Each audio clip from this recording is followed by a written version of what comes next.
Hi everyone, this is Emily Leiphart here for Tailored Expressions, and in today's video I'm sharing 3 cards featuring the Easy Strips dies, which were a Stamp Joy exclusive. These are now available for purchase individually. There are 3 dies, each measuring 2 inches by 7 inches. All dies are the same size, but the strips they cut are different widths for fun, creative possibilities. The first one cuts 16 thin strips, the second one cuts 8 medium strips, and the third one cuts 4 wide strips. Also available are the Easy Strip stacks that make it easy to create strips with these dies.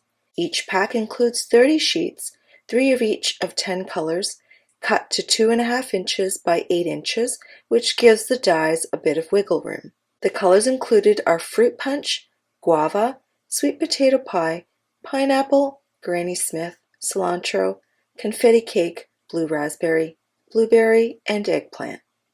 For my first card, I'm going to use fruit punch, guava, pineapple, and Granny Smith to do a bit of paper weaving. The fun part about paper weaving is it can be done in any combination of colors and even neutrals. You can literally paper weave for hours on end with different color combinations. With this card, I'm using a combination of the thin strips and medium strips for both pattern and color variation. The best way to start is use a piece of tape to hold the strips at the top end so you can create your arrangement and change it as you need. With thicker cardstock, such as this high-quality 100-pound cardstock, the less space you have between the strips, the harder it is to keep the perpendicular strips close to each other. This is even more difficult when the strips are narrow. As you can see, I wasn't able to keep the horizontal pattern as close together as the vertical one, but the color order is exactly the same in both directions. After all the strips are in place, I flip it over and add score tape to keep the strips together. Before trimming off the excess, I use liquid glue to adhere the ends so they stay flat. Lastly, I trim off the excess and set this piece aside till I start assembling my cards.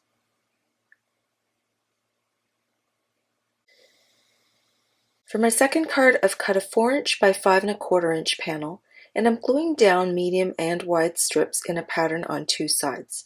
I start with wide eggplant strips, then I follow with medium strips in blueberry, blue raspberry, and confetti cake. I make sure to place the vertical strip before the horizontal strip to maintain consistency in the design. When I'm finished with the 4 colors, I trim off the excess using my paper trimmer to get a perfectly straight edge. For my third card, I'm gluing down a mix of thin, medium, and wide strips on a piece of copy paper. This will allow the strips to stay together better since I'll be die cutting a shape from the pattern when it's done. I start with a wide strip cut from Oreo cardstock, then medium strips of blue raspberry on either sides of that. Next are 2 thin strips of Granny Smith, followed by 2 thin strips of pineapple. After that, I place 2 medium strips of guava, and then cut 2 panels from sugar cube cardstock. Now I'm going to use the largest of the stitched circle stacklets to cut out this pattern. I also pulled the gathered stars die and cut it from silver glitter cardstock. I want a contrasting panel behind those strips extending out across the base panel, so I measure the width of the strips and cut that panel to 2 inches by 4 inches. At first, I tried a black banner, but it was too dark, so I went with a sea salt banner. Then I use a tape runner to attach the banner to the panel. Using the lines on the grid mat also helps ensure that all the pieces are straight. Finally, I attach the panels to the card base and attach the gathered stars with liquid glue. Moving on to my second card, I attach the striped panel to a sea salt card base. I also die cut the subtle sprigs from silver glitter cardstock. Off screen, I stamped the On the Block Happy in blueberry ink on sugar cube cardstock and die cut it using the coordinating die. I also stamped the word birthday from Building Blocks Happy Editions in eggplant ink on sea salt cardstock.